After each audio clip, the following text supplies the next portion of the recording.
home, but in a time went. किसी ने चाची को देखा नहीं, लेकिन उनके हाथ की चाय उसे तो पूरे गांव ने छकी है। हर सुबह ठीक 5 बजे पुराने बरगद के पेड़ के नीचे एक दुकान अपने आप खुल जाती है।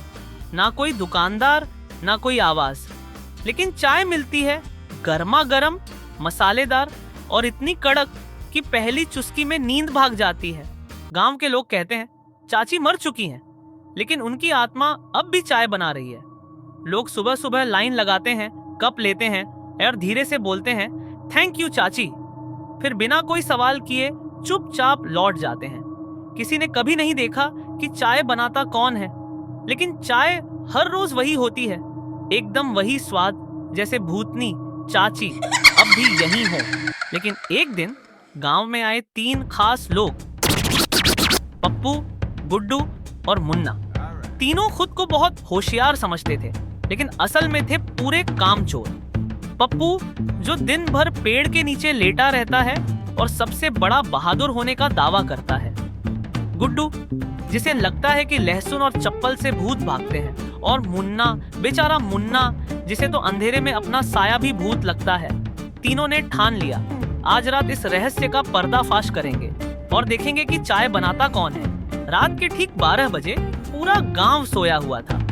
चांद की हल्की रोशनी और दूर कहीं उल्लू की आवाज के बीच पप्पू, गुड्डू और मुन्ना चाय की दुकान के पीछे चुपचाप छिप गए।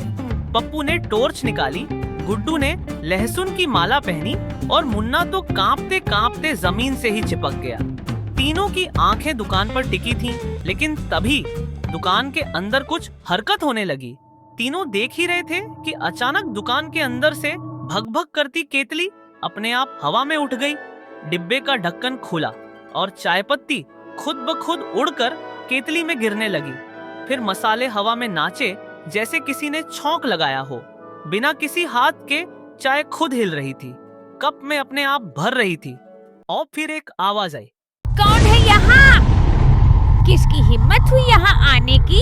यह सब देखकर पप्पू की टॉर्च गिर गई। गुड्डू का लहसुन वहीं छूट गया और मुन्ना तो डर के मारे सीधे जमीन पर ढेर हो गया। अगली सुबह गांव वालों ने देखा कि दुकान एकदम बिखरी पड़ी थी और सामने चाय के कप के पास एक चिट्ठी रखी थी। चिट्ठी में लिखा था, डिस्टर्ब मत करो, ये चाय टाइम है। तुम्हारी प्यारी भूतनी चाची। ये पढ़ते ही सब समझ गए चाची अब भी यही हैं, बस दिखती नहीं है। तब से किसी ने कभी सवाल नहीं किया। सब सुबह सुबह चाय लेते हैं, कप उठाते हैं और धीरे से बोलते हैं थैंक यू चाची। और हाँ, अगर कभी चाय पीने जाओ तो चुपचाप कप उठाना, ज्यादा सवाल मत करना, वरना चाची सिर्फ चाय नहीं पिलाएंगी, बेलन भी चला सकती है।